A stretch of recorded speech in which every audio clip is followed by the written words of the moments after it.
Hello and welcome to Your Property Empire. I'm Chris Gray. On tonight's show, no matter whether you are a first home buyer, an upgrader or an investor, what are the panel's top tips on getting into the market? If you're looking to sell, what can you do if you're not getting the price you really want? And what does it take to become the top-selling real estate agent 5 years in a row? Well, joining me tonight to comment on our stories is Tom Panos, Head of Real Estate Advertising at News Corp, and Charles Tarbey, Chairman and Owner of Century 21 Australasia. Good to see you guys, as always. Well, kind of mid-June now, heading towards the end of the financial year. I thought we'd get into some top tips. Let's start with you, Charles. What about first home buyers? What can they be doing at the moment? I think the same thing we've been talking about for a long time, and that is to make sure they buy where they can afford and rent where they want to live. And a lot of people that do that too make the mistake of focusing on rental return when they buy a property. So they buy them in further outlying areas and might get a better rental return. That they should be focusing to make sure there's plenty of capital growth in there, a capital growth potential, more than rental return. So they're two things I definitely point out to anybody who asks me that question. Because the worry is in those outlying areas is if interest rates do go up, which we all think they will do, then there's less likely to have the money to be able to afford the mortgage. Yes, that's true. I think, though, it's safe. I like people getting into the market, but always qualify that by saying getting into the market is not just what it's about. And a lot of people make the mistake getting into the market in areas where they sit there for years and years and years, and the interest rates go up and down, the rents don't move much, and they get nothing at the end of the time, and they wonder why they even invested in real estate to start with. I've seen that happen quite a lot. Now, Tom, I think you've said on the shows before that you're not going to give your daughters a handout and they're going to maybe have to get a job to get their deposit. Any thoughts on what first home owners could be doing if the parents aren't handing out the cash? And I hope the girls are watching because it's on record now. So the one thing I'll say is that there is some good news. July 1, stamp duty for first home buyers up to $650 or thereabouts has been abolished, and I think that if you can wait. You mean the reintroduction of the... Yeah, the reintroduction. If you can wait till the 1st of July, so I would say if you're watching the show right now, the reality is if you buy a property on July 1 or afterwards, you are going to be, if you're a first home buyer, approximately at a $650,000 price bracket, you'll be about $25,000 better off. I was seeing on the weekend some buyers hanging back, and they basically said, look, the reality is if we wait 2 weeks, we're going to have this benefit. But, Chris, prices might be higher because there might be 3 or 4 people that want to buy that one property because they're in the same boat, you know. So that would be my tip. Charles's, yeah. I always worry when they came out before is suddenly people will go from living in a really good area to then going into a brand new house and land package area just to get the free stamp duty, but they could be making a worse investment decision or paying over the odds. So you've got to balance it. You've got to balance it. You've got to balance the short-term benefit of saying, hey, it's like someone's giving me $25,000 to the fact that you might be doing what Charles said, and that is you might own a property since 2008 that hasn't gone up. Yeah, and truly, I have seen that happen, and it's very scary when that does occur for some people, that they sit there with an expectation. But the Victorian government introduced this new concept recently. New South Wales has followed it. Now, I don't know whether the other states will follow, but it doesn't apply to just new homes anymore. It applies to anything, and I think it's just a price point. So that's a big change, and I guess I would be waiting too, but what Tom said there, how many people are sitting on the fence ready to pounce? Exactly. And the last thing we need is a mini boom in the lower end. Yeah. I think we've had enough booms over the last few years. So, Tom, what about maybe some upgraders who also got to sell at the same time? I would say for them it's a good time because if they can get a buyer now, and it has got more challenging in most parts of Australia. In most parts of Australia it's been good, but now it's been more challenged the last month or so. I would say if you can get a buyer, sell now, and then try and get a longer settlement, maybe add another 4 to 6 weeks to your settlement, and make sure that you're out there able to buy in spring where there's going to be a lot more properties. So you've got a sale secured, you've got a long settlement, you're not rushing. I think that's the ideal strategy for someone that's upgrading. Would you back that up, Charles? Yeah, I would. I think the upgrading process has been around for a while because, you know, if you've got a good property and you're going to be either upgrading or downgrading, if you like, or downsizing, there's been a very opportune time right now. People say, oh, wait, but why wait? Because whatever you sell for today, the whole market's relative all the way through. So if you're downsizing, it's a great time. If you're upsizing, it gets harder because there's not much stock up there. There's more stock down at this price range than there is at that price range. Yeah. So the downsizers have got a massive advantage right now in the marketplace. And I was speaking to Wayne Stewart from Newcastle on radio earlier on, and they're getting the wave now. They're still getting the wave out of Sydney, and there are property prices there. $2 to $3 million in Newcastle, so it's really moving out, and they range from anywhere from 450 to one that he told me at 2.7 million, so all within a reasonably short distance of each other. And Tom, I guess it's got to be a sign that people are interested in property. If Charles does a radio show from kind of 7 till 8 and then he runs straight to Sky News and gets on his TV show at the same time, there must be a lot of people talking real estate out there. I'm trying to... Where do you go after here, Charles? No, well, yeah, I think I've already gone there. We'll move Tom on to... Tom was our guest tonight. Tom comes on regularly now, so he tells some great stories. Oh, this Mr. Panos. This is Mr. Story himself. What about best tips for investors, Tom? Do what the buyer did at Brown Street, Newtown, at 9:30 on Saturday, and she was on her own with her partner, and they bought it for $650,000 because there was not a first home buyer there, because all the first home buyers were waiting until July 1, and the investor was there, and the investor said, I'm not getting the grant, but I'm here today and I want to buy it. And they bought the property for $650,000. So I would say buy now, because you're not going to have... 2 weeks. You got 2 weeks. So whatever you're doing, cancel all your plans and start looking for real estate. Not getting the grant, get out there now. And Correct. So there's an advantage for whomever. Sorry. Charles, what about best tips for owners selling in this market? Yeah, look, it's an interesting marketplace. The stock levels are just starting to look like they might creep up, although they're still negative for the last few weeks, but people are starting to prepare. I think it's time to be realistic. I think it's to make sure that if you're going to be selling to buy something else, that you get that secured fairly quickly already. Because I do think there's going to be a bit more competition, so you need to make your property stand out, and there's a number of ways of doing that. And I think that if I was selling right now, or had to sell right now, that I'd make my home a bit more attractive. I'd probably even negotiate terms just to get a buyer, because I do think in most of Australia the market's changing in favour of buyers. And a quick one from you, Tom. What if you're not getting the price you want? If you're not getting the price you want, you better change your perspective, because if you're upgrading or if you're buying another home, there's 2 chapters to the book: what you sell at and what you buy at. Now, I understand if you're selling your property and you're going to take the money and put it elsewhere, put it in the share market. I don't know whether why you want to put it in there, because someone told me today that they bought Commonwealth Bank shares, and he said to me they're lower than what I paid for them in 2008. Now, you don't get that with property, do you, Tom? You very rarely get that with property. Very rarely get that with property. But getting back to it, what I would say is, if you're selling a property and you're going to buy, don't forget, you might sell 20 grand cheaper, but you're probably going to buy 40 grand cheaper if you're upgrading. So you're still winning. Charles, let's jump into the auction clearance rates. What's happening? They were lower again this week. They've been trending downwards. 69.6 was the actual national clearance rates. This time last year, though, it was 67.8. So it's starting to nudge around the same time, or the same time frame. Most capital cities performed slightly above what they did last year, so except for areas like Canberra, which underperformed, and that's been overperforming. But 72.4% was Sydney, and 72.2% was Melbourne. When you look at the after clearance, after auctions, when you put the deals together, Adelaide came in at 71.8%. But as I mentioned, Canberra was lower in the 60s, early 63. So it's not as good as it has been. So, but they're having to fight hard. These auctioneers, like Tom, having to work very hard. Tom's worth the money at the moment. Very hard. He's working hard. Yes, he's actually working for his money. What about homes advertised for sale? Yeah, down 4 weeks in a row now, 1.66 down over this time last week. But again, we had a massive climb a few weeks ago, and we still haven't reached that. So we're still in positive territory if I take it over the last 6 weeks.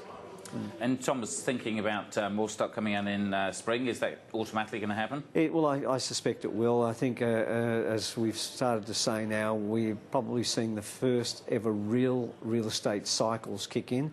There was no winter cycle in the last 5 years. It was just hell for leather. I think we're now in a proper real estate winter cycle, and so too, which spring should perform the same way.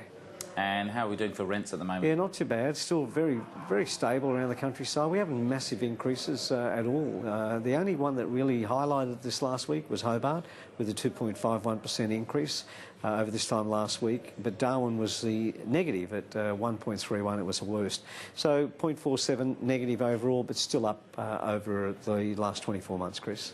And finally, the vacancy rates. Good news here. Sydney wasn't the best performer. Melbourne was at 0.64. Sydney came in at 1.49, but hallelujah for Perth. It's been climbing up, and it's back down 7.57% this week. That's a couple of weeks on its way down. That gave us an average of 3.23%. So I'm really pleased about Perth, because I think that's the market to start watching very, very closely. Sure. We'll see what happens. Tom, quick tip from you before we go to the break. The biggest mistake that sellers are making at the moment? I think they should come out onto the market a little bit quicker, because if what we're saying is spring, more stock coming on the market, be 2 or 3 weeks ahead of everyone else. Be on the market where there's less stock. Don't be in competition. Be in isolation. So I would say is get the handyman over, quickly tidy it up, call the agent and tell them that you want to be on the market a few weeks before spring. Some great ideas. Wonderful. Well, we're going to take a short break. We'll be back soon with one of the agents that's had the top results for the last 4 or 5 years. We'll be back soon.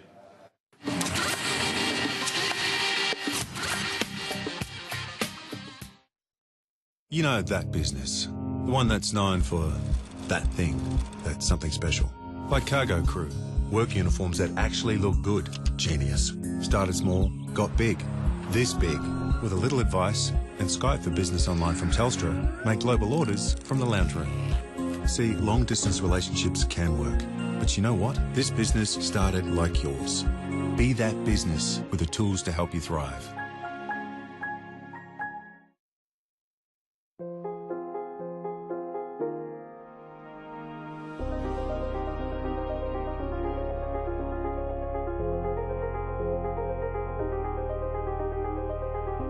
We know you've always worked hard for your money. Isn't it time your money worked hard for you? Invest with La Trobe Financial, trusted by Australians for more than 60 years and judged Money Magazine's best mortgage fund 8 years in a row. Discover why Volvo is one of the world's fastest growing luxury car brands this end of financial year. With great offers across the range, now is the time to forge your own path.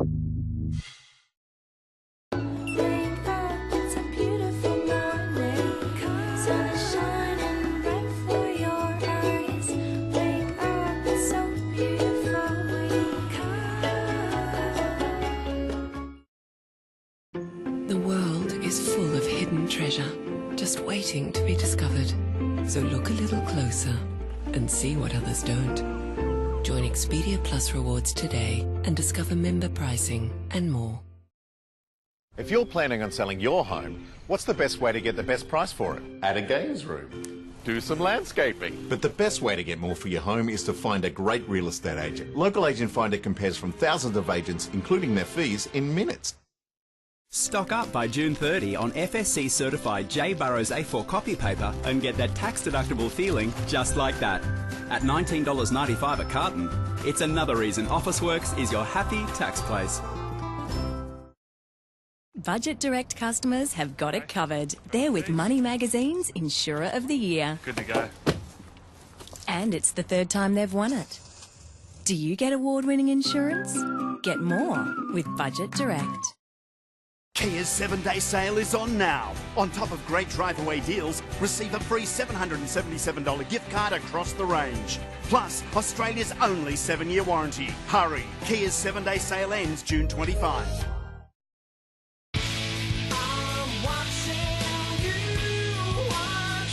What did he say? He says you can see quite well. Donate to the Fred Hollows Foundation today and help restore sight. Golfbox's mid-year price slice is on now. Huge savings on everything golf. Clubs, bags, balls, clothing, shoes, everything's reduced. Plus free Air Express delivery Australia-wide. Shop now and save at golfbox.com.au. No day on the market is predictable. There's always winners and losers, and it's getting tougher to call the outcomes. On Ticky, we take you where the market goes and where you should be looking next. Every night, 6 p.m, and again later. Join me, only Sky News Business. Welcome back to Your Property Empire. Well, joining me on the show tonight is Tom Panos, Head of Real Estate Advertising at News Corp, and we've just been joined by Gavin Rubinstein from Ray White Double Bay, the awarded #1 salesperson for Ray White New South Wales, almost 5 times in a row, still under 30, and that's virtually never happened before. So welcome to the show. Thanks for joining us. Thank you for having me, Tom. I guess the quickest question is, or the obvious question is how do you do it? Pretty simple, hard work. That's probably not what the viewers or the other agents want to hear, is it? But it is hard work. But it's the truth. Real estate is a fair industry. It's like all businesses. You get out what you put in. And I wish I had some sort of, because I get asked that question a lot, fluffy answer or bag of tricks to run through and teach you. But you know, Tom can confirm we've known each other for a few years. We put in the work day in, day out consistently, and we're disciplined around doing it. And probably just to give them a rough idea for those that aren't agents, kind of what time does the day start, when's it finish, and probably how many phone calls are you making a day or a week? For me, the day starts Monday to Friday, 5 a.m, in the gym at 5:30. And, you know, all of my clients know that from that point they can contact me. It really goes up until my last appointment for the day is finished. There's no set time. You know, never once, and I'm fortunate to be able to say I've ever looked at the watch and said, you know, is the day over yet? And I guess passion's got a bit to do with that, which is something, you know, I'm thankful for. But phone calls, hundreds. You know, again, however many calls need to be made to get the tasks done, we get through it. Now, Tom, part of your coaching program that you run with the agents is you interview a lot of these young guns and the old guns. Well, he's the best of the lot in the coaching program. Like this guy... I'll slip you a 20 later, he's the pinnacle, but go on, what were you going to say? But it's a common thing, isn't it, is people like that turn up early, they go late, and they make a hell of a lot of phone calls, and they obviously constantly improve themselves. They do. I mean, the difference with Gav is... Chris, there's a lot of what I call keyboard warriors. They say all the right stuff. The point is that he's making, it's an interesting thing. If a buyer wants to spend $3 or $4 million and you've got to speak to them at 10 o'clock at night or at 5:45 a.m. in the morning, the point is he's available, and that's what clients want, because people now, Chris, are used to the fact from other industries, from Uber, the fact that we've had disruptive models. They want answers there and then. I can tell you, I can ring Gav. This guy is the best of the best, and I can ring him and he'll take the call. You can ring up some real estate people, you wait 2 days to get a return of call. So, Gavin, I guess with people trying to hire a real estate agent, what is the key things that they should be looking for? Because I guess it's not just purely hard work, there's got to be a lot more to it as well. 100%. I say look for the practitioner, not the real estate agent. And there's a big difference. And I think as time goes on, that gap is getting bigger and bigger. And so, you know, I would say that there are multiple moving parts to each transaction that an agent is responsible for. But the two main functions of an agent, and jump in if you think I'm wrong at any point, is step 1, market. Agent needs to know how to market. And step 2, and most important, negotiate. You know, how market themselves or market the properties? 100% market the properties. But, you know, you talk about how can we test if I'm a prospective vendor looking to appoint an agent, if these agents can market or not in a good way, or one of the factors of many is to look at how do they market themselves, what's their attention to detail like. Very small sort of facet of that whole process, but they need to know how to market the properties. What I would do if I was a seller would be look at all their past property campaigns, look at how they present their homes for sale, their photos, the video. People underestimate how important that part of this whole process is. It's almost like a trailer to the main event, right? It gets the buyers to the open home. And then step 2, and this is the most, without question, unequivocally important function of a real estate agent, how well can they negotiate? Are they a good negotiator? And again, if I was a seller, I would test their mettle in a listing presentation. I would, you know, throw out a low fee, see how they react. And I can tell you, and I've heard you say this on the show before, if an agent will just take that on the chin, when it comes down to the negotiation table and they're with a buyer and the buyer tries to offer a low price, they'll do the exact same thing. So if they can't negotiate their own fee, what are they going to do with your millions? That's everything. And I think, you know, a lot of vendors have the wrong approach to that because they're looking for the cheap agent at the start. But I think we all know who have expertise and experience in the industry, the cheap agent long-term ends up being more expensive. 100%. Now, Tom, you always talk about social media as well. Gavin's turned up half an hour before the show. He's probably spent 20 minutes of that half an hour on social media. Yeah. Obviously, that's pretty important as well. Absolutely, because I think the point that Gav is making is that in this new world that we live in, this new connection economy, everything you're doing is either building or destroying brand equity in a property. I've seen what he does in a property. He treats it, he thinks that he is the Nike product manager, basically like launching a new product in the market, and that's the way he treats properties. And the next thing is, when you're marketing property, Chris, the reality is that like you're hosting a TV show, people also see you. When you're marketing real estate, they also see the person that's marketing the real estate. They don't only just see the product. So Gav is mindful that everything is working in combination. But I think he nailed it. Your first thing that you said, there's only two things an agent brings to the table: marketing to attract people, and once you've got that buyer, the ability to extract top dollar. It's everything. And I want to ask you this, Gav. What percent is a good agent worth over a poor agent? Would you say 5% that can get you more? The difference, right, I believe is a range between a practitioner and a real estate agent, and I need to be very, very clear. And you want to define what a practitioner is versus a real estate agent? You tend to find 20% of the real estate agents write 80% of the business. Interesting, I ask other people in other industries if that equation applies. It seems to in quite a lot. But most of the guys writing the 20% are a practitioner. If I was to sit here to tell you every attribute and facet of what a practitioner of the game does, we'd be here all night. I simply couldn't break it down in priority order because we don't have the time. But it's 10 to 15%. An agent who actually knows what they're doing, and particularly, you know, in my marketplace, when you're selling $3, $4, $5 million properties, you know, even 5%, you're talking big bucks. So the conversation in a negotiation handled incorrectly can cost the vendor a lot of money. And it's really, really important people understand there is a big difference. And with the sales campaign, is there like 10 steps to guarantee you've got a successful campaign, or is each property different? 3. And is the market different from June to January? Yeah, look, I think there are 3 steps always to ensuring that you can control the aspects to ensuring you maximise the result, and that is price, presentation, marketing, right? So from a marketing standpoint, you know, you want to make sure that you advertise in all mediums available to you. So, you know, to me, again, in my marketplace, when you're looking at the $3, $4, $5 million houses, to not spend money on print, I think even today is detrimental.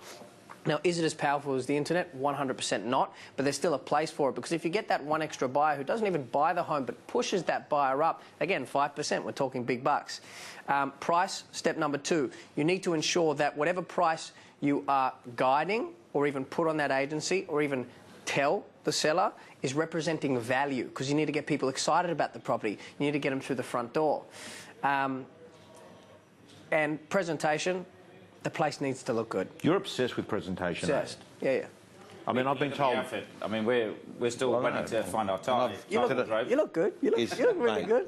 I'm working on him. It's a process. I had a pocket square on Wednesday last week.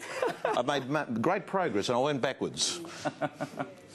Now, Tom, obviously you're seeing a lot of agents. You're interviewing the best of the best. What is the percentage of agents that are really good versus, I guess, average Joe Blows out there? How many people are just turning up 9 to 5? 20%, as Gav says, are practitioners. They take it quite seriously. And then I would say that there's 5% that have made the decision that they're going to go pro, and they're going to treat it as if they're the best in the sport. And then you've got Gav would be in the 1% where they've got all those qualities, but they don't sleep. So it's hard to beat someone that won't go to sleep. Yeah. Now, just very quickly, Gavin, there's a lot of people, you operate in a very competitive market. Sure. There's a lot of buyers. You sell it to one person and there might be 10 or 20 buyers that are seriously annoyed because they've missed out. Yep. What's your advice to those guys? Be friendly with the agent. Yeah, look, I mean, to a point, but I feel that if there is a buyer who is continually missing out, and you see lots of cases of these, I'd have to say appoint a buyer's agent. I see value in them. I really do. And again, depending on... Do you like that? I like Gavin. Good. Depending on who the buyer's agent is, I have huge belief in a buyer's agent's value. You know, being a real estate agent, being a buyer's agent, provide a service, create the value. Pretty simple. Wonderful stuff. Top advice. We better jump onto your property of the week, Tom. Let's dive in there. Let's go in. Heidelberg West, and I've got to tell you, you wouldn't even sell a bedroom for this, Gav. So 650 to 690,000 as it comes up there on the screen. Auction on the 1st of July. So 1 Ebony Parade in Heidelberg West. It's 12 k's from the city as you're looking up on that screen there. Best carpet in the neighbourhood. Well, I must say that's got potential all over at that property there. 577 square metres of land. I'm looking at the polished floors there. Love on the screen there. But most importantly, what you're getting is a property that's a single-level brick home, can be occupied straight away. And I've just got some figures here. Heidelberg West has seen growth since 2004 to 2017 of 60%. Wow. 60%. 60% growth. Solid. Yeah, that's strong. And renovation potential. Absolutely. Wonderful. Gavin, any top tips for agents out there that want to follow your success at 29? How do they get there? As we said at the start, hard work. You need to have that ethic. What I love about having a good work ethic is it's teachable. You know, it's not like talent. You don't have to be born with it. If you really want it, it's out there. Wonderful. Thanks for joining us. Thanks for having me. Tom, thanks for joining us and for bringing some of the experts along as well. Thanks for joining us this evening. We'll be back next week. Until then, I'm Chris Gray. Good night. The information featured in this program is general in nature and therefore should not be relied upon. Guests appearing on the program may have commercial arrangements with some of the companies mentioned. Before making any investment, insurance or financial planning decisions, you should consult a licensed professional who can advise whether your decision is appropriate for you.